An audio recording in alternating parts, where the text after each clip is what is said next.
ಇನ್ನು ಮುಖ್ಯಮಂತ್ರಿ ಸಿದ್ದರಾಮಯ್ಯ ಇವತ್ತು ಬಿಜೆಪಿ ನಾಯಕರ ವಿರುದ್ಧ ಆಕ್ರೋಶ ವ್ಯಕ್ತಪಡಿಸಿದ್ದಾರೆ. ನನ್ನ ಮೇಲೆ 40% ಆರೋಪ ಏನಾದರೂ ಇದ್ರೆ ದೂರು ಕೊಡಿ, ನಮ್ಮಲ್ಲಿ ಯಾರ ಮೇಲಾದರೂ ಆರೋಪ ಮಾಡಿ, ಆದರೆ ದೂರು ಕೊಡಿ ಅಂತ ಗುತ್ತಿಗೆದಾರರ ಸಂಘದ ವಿರುದ್ಧ ಸಿದ್ದರಾಮಯ್ಯ ಗರಂ ಆಗಿದ್ದಾರೆ. ನರೇಂದ್ರ ಮೋದಿ ಅವರು ಬಹಳ ಸುಳ್ಳುಗಳನ್ನ ಹೇಳ್ತಾರೆ ಅಂತ ನರೇಂದ್ರ ಮೋದಿ ವಿರುದ್ಧವೂ ಕೂಡ ಸಿಎಂ ವಾಗ್ದಾಳಿ ನಡೆಸಿದ್ದಾರೆ.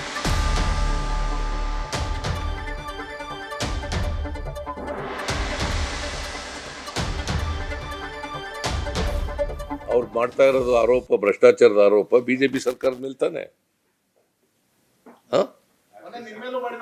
ನಮ್ಮ ಮೇಲೆ ಏನಂತ ಮಾಡ್ತಾರ? ನಾನು ನೋಡಿ ಈಗ ಹೇಳಿದ್ದೀನಿ, ನನ್ನ ಮೇಲೆ ಮಾಡೋದಿದ್ರೆ please go to Nagamohan Das commission. ಈಗಲೂ ಹೋಗಿ ಕೊಡಿ.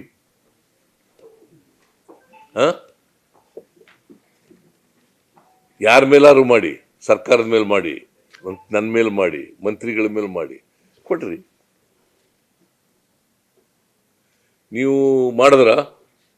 ಕಮಿಷನ್ ಮಾಡಿದಿರಿ ನೀವು?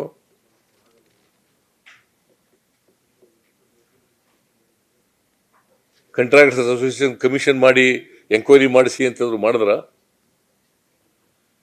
ಇವ್ರೇನು ಹೇಳೋದು ನಮಗೆ? ನರೇಂದ್ರ ಮೋದಿಯವರು ಯಾವ ಆಧಾರದ ಮೇಲೆ ಹೇಳ್ತಾ ಇದ್ದಾರೆ? ಲೂಟಿ ಹೊಡೆದಿರೋರು ಅವರು. ನರೇಂದ್ರ ಮೋದಿಯವರು ಸುಳ್ಳುಗಳು ಭಾಳ ಹೇಳ್ತಾರಪ್ಪ.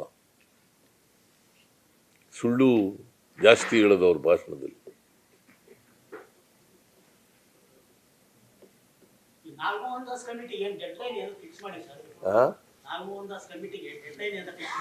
ಇಲ್ಲ, ಫಿಕ್ಸ್ ಮಾಡಿದೀವಿ. ಎಷ್ಟು ತಿಂಗಳು? 6 ತಿಂಗಳು ಮಾಡಿದೀವಿ. ಇನ್ನೊಂದು ಆರೋಪ ಮಾಡಿದ್ರು ಸರ್ ಭಾಷಣದಲ್ಲಿ, ಕಾನೂನು ಸುವ್ಯವಸ್ಥೆ ಹದಗೆಟ್ಟಿದೆ ಕರ್ನಾಟಕದಲ್ಲಿ. ಕಲಬುರಗಿ ಭಾಷಣ. ಈಗ ಎಲ್ಲಿ ಸುವ್ಯವಸ್ಥೆ ಹದಗೆಟ್ಟಿದೆ ಅಂತ ಸುಮ್ಮನೆ ಜನರಲ್ ಆಗಿ ಆರೋಪ ಮಾಡೋದು ಬೇರೆ. ಕಾನೂನು ಸುವ್ಯವಸ್ಥೆ ಎಲ್ಲ ಹದಗೆಟ್ಟಿದೆ?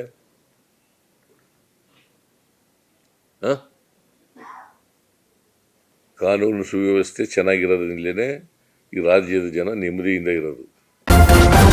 ನ್ಯೂಸ್ ಫಸ್ಟ್, ನಿರ್ಭೀತಿಯಿಂದ ನಿಮ್ಮ ಪರವಾಗಿ.